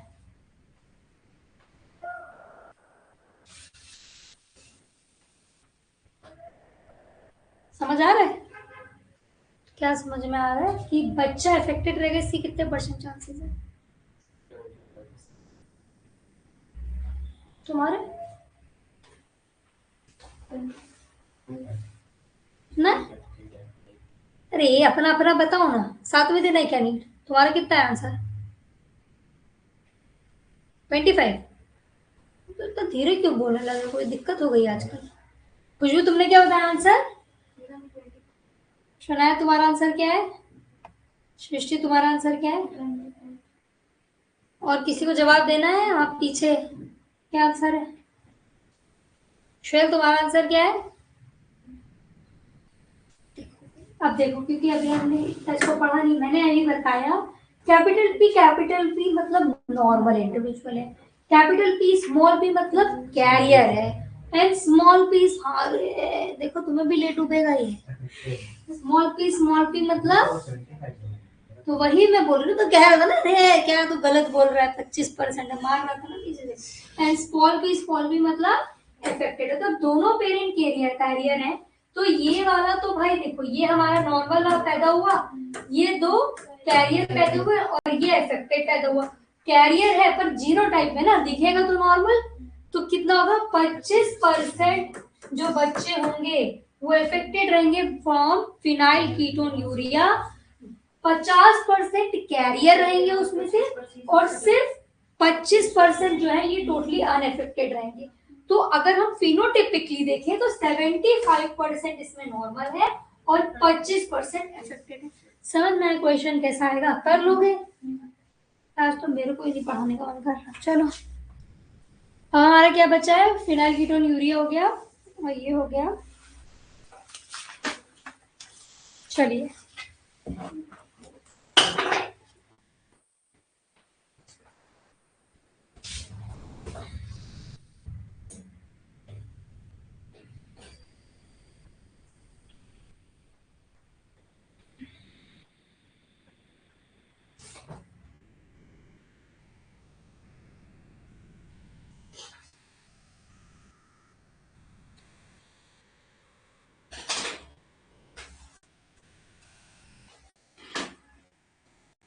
अब बताओ, अ प्लियोट्रोपिक जीन, अभी भी पढ़ा, a pleiotropic gene number 1 control a trait only in combination with another. मैं कहा मुझे फोटो देती हूँ, है ना? सब कर लोगे ना?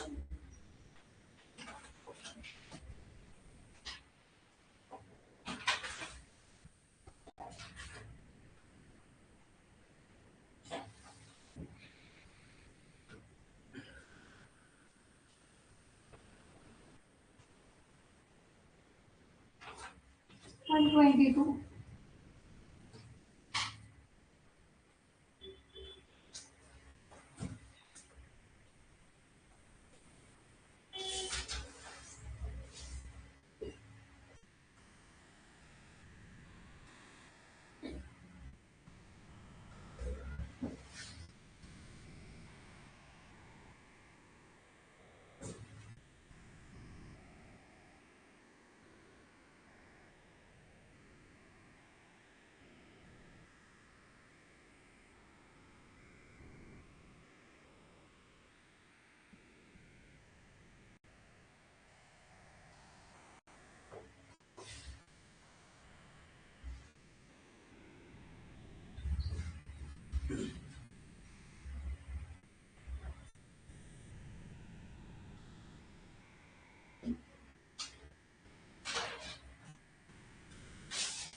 मल्टीपल ट्रेस इन बी सही आंसर।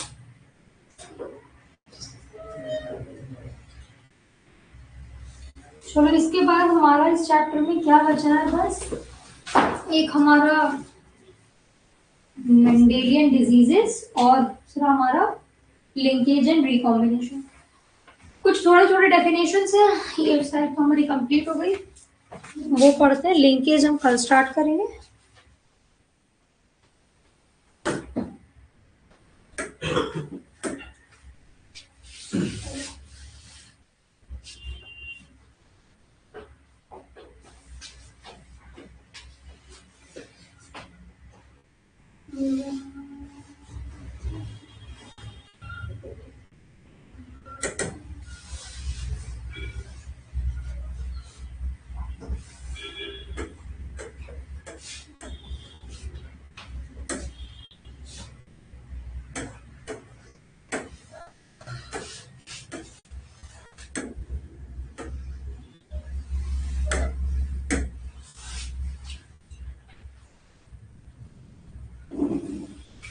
जीनोटाइप और फिनोटाइप लिखवाने की जरूरत है कि आप लिख लोगे, कर लोगे, है ना। जीनोटाइप्स क्या होते हैं हमारे फिजिकल जो हमको कैरेक्टर्स दिखते हैं वो, और फिनोटाइप क्या होते हैं जो, अरे फिनोटाइप जो दिखते हो, जीनोटाइप जो जेनेटिकल मेकअप है, ठीक है। इसके बारे में लिखाने की जरूरत नहीं है जीनोटाइप में।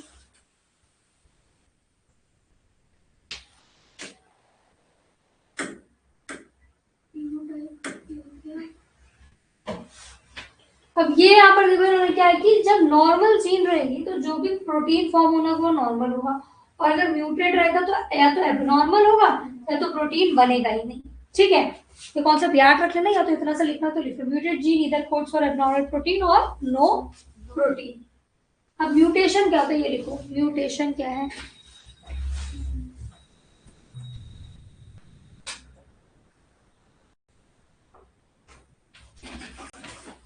Sudden heritable change in DNA sequence, sudden heritable change in DNA sequence, अचानक से डीएनए के सीक्वेंस में कोई चेंज आना, और ये कैसा होता है, हेरिटेबल, मतलब एक जनरेशन से दूसरे जनरेशन में पास होगा। म्यूटेशन की कॉज क्या होती है, मैंने आपको बताया था, क्या होती है म्यूटेशन की कॉज, वेरिएशन। कॉज क्या है,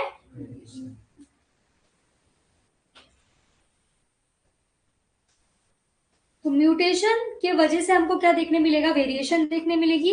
अब लिखिए कैन बी, अब ये वेरिएशन कैसी हो सकती है, mutation causes variation and this can be, या तो बेनिफिशियल हो सकती है या हार्मफुल रह सकती है, या तो कोई इफेक्ट ही नहीं होगा। म्यूटेशन की वजह से जो चेंज आएगा या तो वो हमारे लिए बेनिफिशियल साबित हो सकता है या तो हार्मफुल, या फिर कोई चेंज उसमें आएगा ही नहीं, ठीक है। अब लिखिए, अब म्यूटेशन दो टाइप की होती है, DNA level and chromosomal level, ये इंपॉर्टेंट है। देखिए DNA level mutation, DNA level mutation, ये देखो देखने में आपको समझ में आ रहा है। डीएनए लेवल में जो क्रोमोसोम से हमारे डीएनए रहते हैं, एक डीएनए का कोई सा बेस डिस्टर्ब हो गया है ना, कोई एक पार्ट, अब क्रोमोसोमल लेवल में क्रोमोसोम ही हमारा पूरा इफेक्ट हो रहा है, ये दो डिफरेंस है। यहाँ पर पॉइंट म्यूटेशन होती है, लिखिए डीएनए लेवल पे लिखिए, DNA level mutation occur due to change in nitrogenous base, occur due to change in nitrogenous base.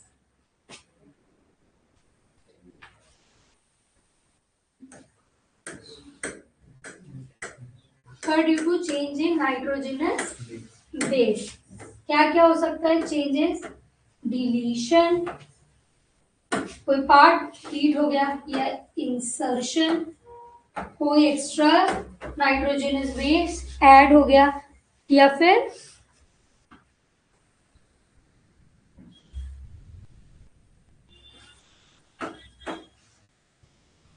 Substitution, या फिर इसको हम क्या कहेंगे, रिप्लेसमेंट। अगर adenine, guanine, thymine, cytosine, adenine thymine से जुड़ रहा है, इसकी जगह ये किसी और से जुड़ गया, तो ये क्या होगा हमारा सब्स्टिट्यूशन। इंसर्शन मतलब कोई और बेस उसमें ऐड हो जाए, डिलीशन मतलब वो बेस हट जाए, तो ये डीएनए लेवल पे चेंजेस म्यूटेशन हो सकते हैं, ठीक है। इसका एग्जाम्पल लिखिए, बहुत इंपॉर्टेंट, डीएनए लेवल म्यूटेशन का एग्जाम्पल है सिकल सेल अनीमिया।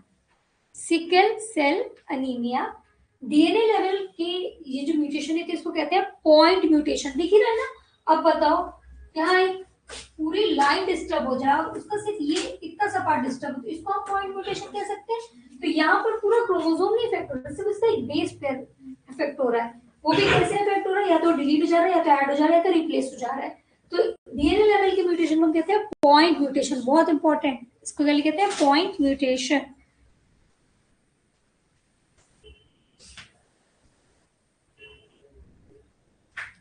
अब आता है हमारा क्रोमोसोमल लेवल म्यूटेशन। इसके बारे में लिखिए, इसमें क्या होता है, इन्वॉल्व्स चेंज इन स्ट्रक्चर और नंबर्स ऑफ क्रोमोसोम्स, मतलब एक नहीं बहुत सारे क्रोमोसोम इसमें चेंज हो रहे हैं। तो क्या लिखेंगे, इन्वॉल्व्स चेंज इन स्ट्रक्चर और नंबर्स ऑफ क्रोमोसोम। और इसमें क्या होता है भाई, हमारा ड्यूप्लीकेशन, इन्वर्जन, डिलीशन या ट्रांसलोकेशन, ये चार हमने पढ़ चुके हैं। ये हमारा क्रोमोसोमल लेवल पे होता है।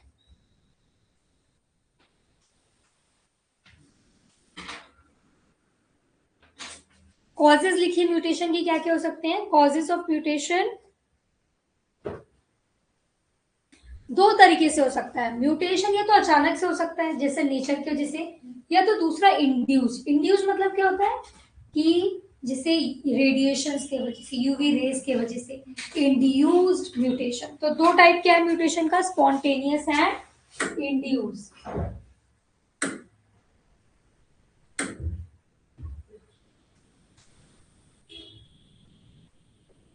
ये हमारा स्पॉन्टेनियस, ये हमारा इंड्यूस, इंटरनल या एक्सटर्नल।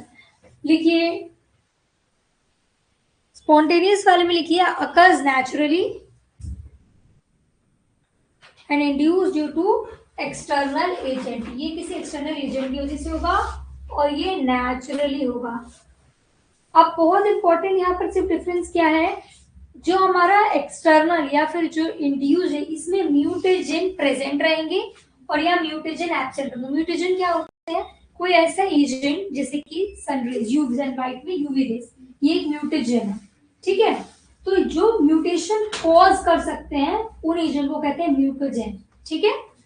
तो म्यूटेजन पे अगर क्वेश्चन आएगा, देखिए mutagen is any substance that change the genetic material of an organism and cause mutation. This is important, एक नंबर में आ सकता है।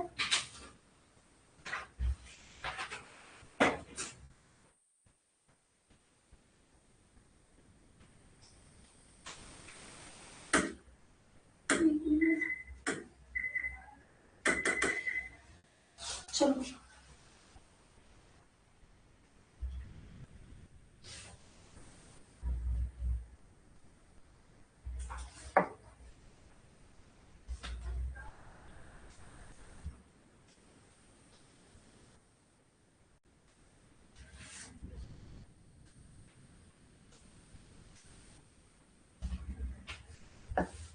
हो गया।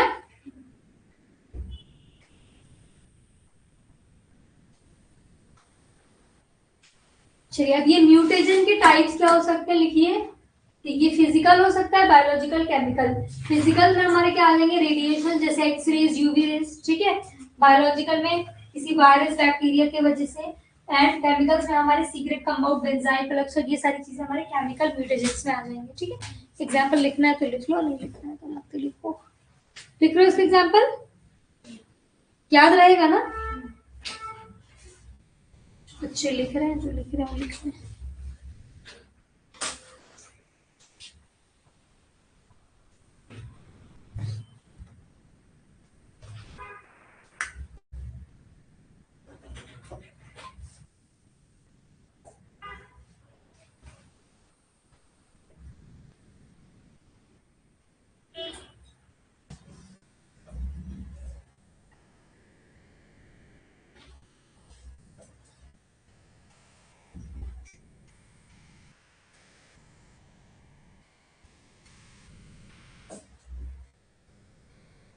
आपने सुना कि पहले कहते हैं, मतलब अभी भी लोग ऐसा कहते हैं कि बहुत सनलाइट की यूवी रेस से स्किन कैंसर हो जाता है, सुना ही कभी। तो ये क्यों होता है, देखिए यूवी रेस जो रहते हैं ये थायमिन डाइमर्स कॉज करते हैं, मतलब कि ऐसे जो हमारे डीएनए है मॉडल, उसमें जो अपोजिट नाइट्रोजनस बेस रहते हैं, तो क्या होता है इसमें थायमिन जाके थायमिन से अटैच होता है। क्या थायमिन थायमिन से अटैच होता है? नहीं होता। पर यूवी रेज के इफेक्ट के क्या होता है, थायमिन जाके एडजेसेंट थायमिन से अटैच हो जाता है, ये स्ट्रक्चर डिसऑर्डर्ड हो जाता है, स्टेबल नहीं रहता, और ये इफेक्ट करता है, क्या कॉज करता है, स्किन कैंसर में। समझा? आप थायमिन डाइमर्स याद रहेंगे आपको। यूवी इफेक्ट क्या करते हैं, थायमिन डाइमर्स कॉज करते हैं, जिसमें क्या होता है, हमारा एडजेसेंट थायमिन डीएनए में स्ट्रक्चर में जाके उसके अपोजिट वाले थायमिन से अटैच हो जाता है। नॉर्मली क्या थायमिन थायमिन से अटैच होते हैं, थायमिन किससे अटैच होते हैं? ठीक है, तो ये कॉज करते हैं थायमिन यूवी रेज। अब देखिए म्यूटेशन दो टाइप का होता है, सोमैटिक एंड जर्मिनल। सोमैटिक मतलब ऑब्वियसली मैंने आपको बताया था, सोमैटिक सेल्स वो होती हैं जो कि बॉडी की सेल्स की बात होगी। सोमैटिक सेल क्या करती हैं, ये हमारा फ्यूजन हुआ, इसके बाद एम्ब्रियो फॉर्म हुआ, अब इसमें ये किसी जगह पर्टिकुलर जगह में किसी सोमैटिक सेल में क्या हुआ, इफेक्ट है, म्यूटेशन है। अब ये उस बॉडी के एक पर्टिकुलर पैच तक ही एरिया तक अफेक्टेड है जहां पर म्यूटेशन हुआ था, और ये आगे फॉरवर्ड नहीं जाएगी, ये सोमैटिक म्यूटेशन है सेल बॉडी सेल्स में। अब जर्म लाइन में क्या होगा, जैसे एक मेल फीमेल है, एक जर्म ही क्या है, म्यूटेड है। अब जब इंडिविजुअल फॉर्म हुआ, पूरा ऑर्गेनिज्म उस चीज से अफेक्टेड है और ये आगे कैरी फॉरवर्ड होते हैं। तो ये बहुत इंपॉर्टेंट डिफरेंस है somatic mutation and germline mutation में। सोमैटिक म्यूटेशन क्या होती है, पर्टिकुलर एरिया में जहां पर म्यूटेशन हुआ वहां पर लोकेटेड रहती है, और ये क्योंकि बॉडी सेल्स में होता है तो कैरी फॉरवर्ड नहीं होती। पर जो हमारी जर्मलाइन म्यूटेशन है, क्योंकि ये जर्म सेल में हो रही है, तो ये पूरा ऑर्गेनिज्म को अफेक्ट करती है और ये आगे कैरी फॉरवर्ड होती है। 50-50% वाले चांस रहते हैं। देखिए half of the gametes carry mutation. ये फ्लो चार्ट बना लो आप लोग या तो लिख लो। मैं इसमें क्या बताना चाह रही हूँ, बस कि सोमैटिक वाली कैरी फॉरवर्ड नहीं होती है और ये अफेक्टेड एरिया तक लिमिटेड रहती है, और जर्म लाइन वाली कैरी फॉरवर्ड होती है और ये पूरे बॉडी में इफेक्ट अपना दिखाती है। ठीक है,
डिजीजेस इसकी हम कल स्टार्ट करेंगे बेटा, सिकल सेल एनीमिया से कुछ क्वेश्चंस कर लेते हैं, उसके बाद आपको जाओ कि बताओ इनमें से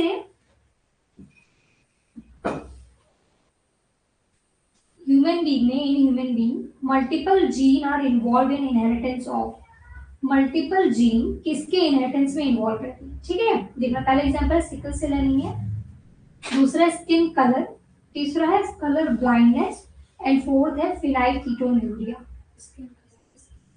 स्किन कलर है ना, क्यों? Polygenic inheritance.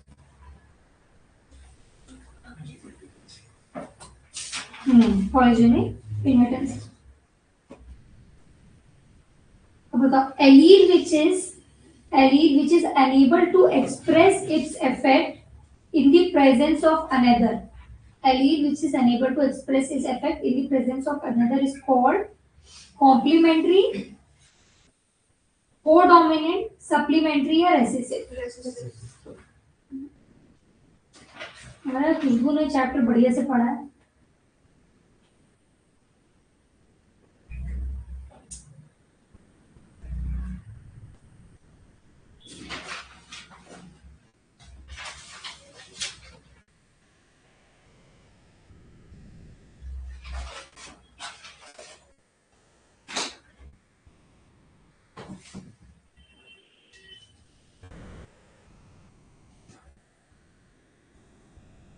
तुमने डायहाइब्रिड क्रॉस पढ़ा?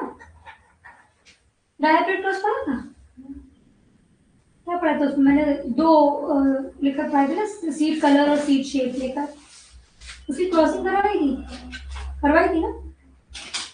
तो ये क्वेश्चन का क्रॉस करके दिखाइए।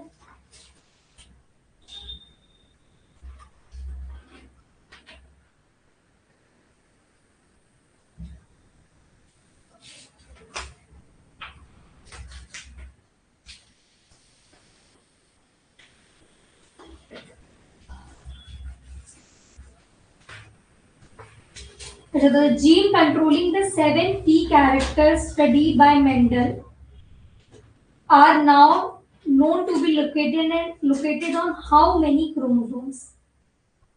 क्या होगा इसका आंसर? ऑप्शन बताने की जरूरत है क्या?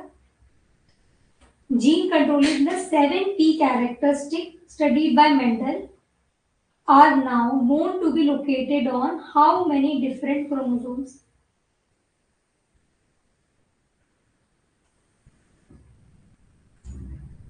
क्वेश्चन की फोटो भेजो, देख करके बताओगे।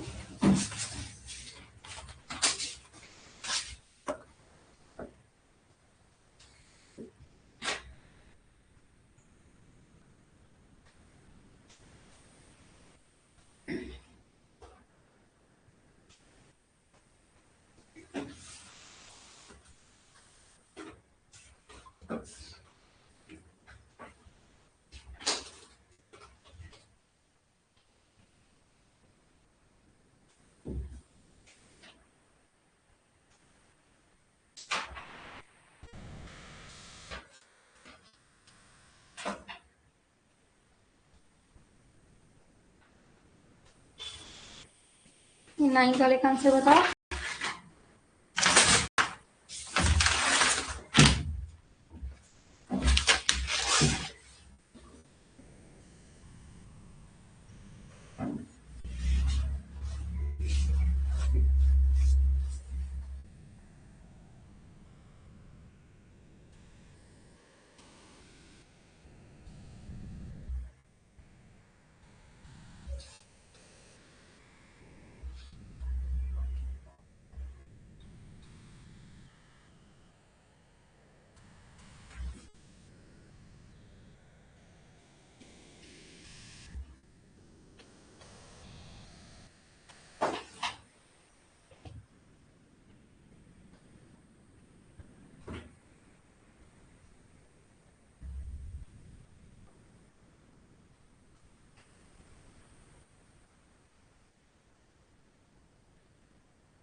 देखो इसमें एक्चुअली कोई कॉन्सेप्ट नहीं लगना है, ये मुझे उसी टाइम आपको ये याद करना होगा।